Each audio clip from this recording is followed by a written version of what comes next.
Eso quiero saludar a Paola del Carpio, que ya me acompaña para hablar el día de hoy un tema muy importante. ¿Cómo estás, Paola? ¿Qué tal? Hola, Alicia, qué gusto. Además, te cuento que hoy cumplimos un año en este bloque. Muy bien, así que excelente. Estoy muy contenta y agradecida con Latina desde redes. Estamos muy agradecidas con Latina por este espacio para poder hablar de economía semana a semana. Así es, y de economía facilito. Hoy hablamos de los niveles de vacunación infantil, Paola. Sí, y quizás muchos se pregunten qué hace un economista hablando de este tema, pero hacia el final vamos a entender por qué esto es tan importante. Ajá. ¿No? Estamos justamente en la semana de vacunación de las Américas. Así es. Y nos estamos fijando en cómo ha avanzado la vacunación, sobre todo en la primera infancia, los menores de 3 años. Hay que decir, Paola, que no solamente estamos hablando de la vacuna COVID, sino de todo el programa y el calendario de vacunación de los menores de edad. Sí, y de hecho hoy hay que decir que UNICEF, por ejemplo, reconoce que el Perú tiene uno de los programas más completos de vacunación para niños menores de 5 años. Son más o menos 5 vacunas que los protegen de 28 enfermedades, pero para esto tenemos que ponérselas a tiempo y estar haciendo el seguimiento, ¿no? Entonces, ¿qué está pasando con nuestros niños? Vimos que la cobertura de vacunación estuvo subiendo desde el año 2015. Ajá. En el 2019, justo antes de la pandemia, el 61% de los niños menores de 3 años tenía su vacunación completa. O sea que íbamos muy bien. Íbamos relativamente bien, sí, pero se cayó muchísimo en la pandemia. Pues por el cierre de la economía, porque se desviaron los recursos hacia el tema del COVID. Y bueno, estamos tratando de repuntar, pero todavía estamos en 56%, bastante por detrás de ese 61% que habíamos alcanzado. Y los resultados son distintos también entre las regiones. Veamos, por ejemplo, el caso de Puno, donde solo el 33%, un tercio de los niños menores de 3 años tienen sus vacunas completas.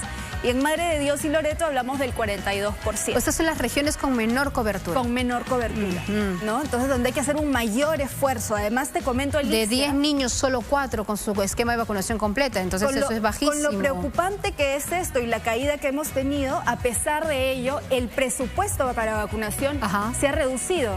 Es más o menos 20% inferior de lo que era antes de la pandemia. Entonces eso nos estima que las cifras no van a subir como deberían ser.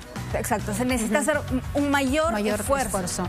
Vamos con la siguiente hoja, por favor, para que Paola nos pueda explicar algunos otros detalles de la vacunación infantil. Sí, además de la vacunación, en realidad, los padres, desde que son muy chiquitos, debemos llevar a nuestros hijos a los controles de crecimiento y desarrollo, ¿no? Al CRET. Al inicio, el CRET, exactamente, al inicio es semanal, luego es mensual, luego es bimensual. El control del niño sano, como también se le conoce, ¿no? Y sin embargo, aquí así estamos un poco por detrás, ¿no? Vemos que en este momento solo el 11% de los niños tiene sus controles al día, ¿no?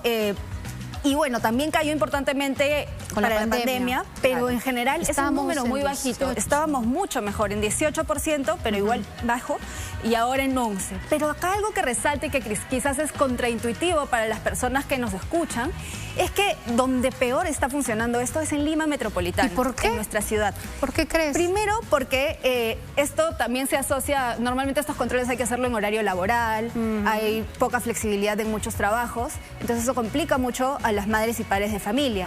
Pero otra cosa interesante es que el programa Juntos, que no funciona aquí, que funciona más en zonas rurales, con las personas con alta pobreza, exige para el pago justamente que tengas tus controles al día. Pero más allá de los incentivos, es bien importante que entendamos las consecuencias de no vacunar y no hacer el control efectivo de nuestros hijos, que es lo que vamos a ver ahora. Y lo ponemos entonces en nuestro video wall para que vean ustedes las reales consecuencias de no mantener una vacunación pues en el calendario, ¿no? Así es. Entonces, si no vacunamos a tiempo a nuestros hijos, si no vemos su control constantemente, o bueno, si lo hacemos, mejor dicho, vamos a tener menos enfermedades en casa y también ellos van a poder tener una mejor nutrición. También porque se evitan enfermedades diarreicas, respiratorias, ¿no? Obviamente esto implica que menos niños van a morir, que van a tener mayor desempeño escolar y van a faltar menos al colegio en el futuro, ¿no? Porque claro, hemos visto niños menores de 3 años, pero todo esto tiene un efecto de largo plazo. Los padres gastan menos de su propio bolsillo en salud, en farmacia. Evidentemente el Estado también gasta menos en estar atendiendo ya enfermedades dadas en lugar de prevenir. Y por supuesto, en el largo plazo, esto influye sobre la productividad laboral que estos niños van a tener luego y también sobre la productividad de estos padres que cuando sus hijos están enfermos tienen que estarlos acompañando. Entiendo entonces que una vez más, Paola, el tema de la prevención nos sale pues mucho más barato, ¿no? Y mucho más rendidor más adelante, si es que prevenimos en la salud de nuestros hijos, ¿verdad? Así es. De hecho, hay una cifra que dice que por cada $1 que nosotros invertimos en prevenir en estos temas de vacunación, son $26 de retorno, ¿no? Todo lo que no vamos a perder en el futuro. Bueno, interesante entonces esto para poder llamar a la población, a los padres de familia que nos están mirando y que de repente no tienen el calendario de vacunación al día de sus hijos, a hacerlo, ¿no? A acudir a los centros de vacunación. Hay todo un grupo de vacunas que son totalmente gratuitas, entregadas por el Estado y que se colocan en las postas médicas. Es gratuito, podemos acercarnos a las postas médicas, también para tener al día nuestros controles, que es bien importante. Claro que sí, hasta los 13 años de edad hay vacunas en nuestro país. Muy bien,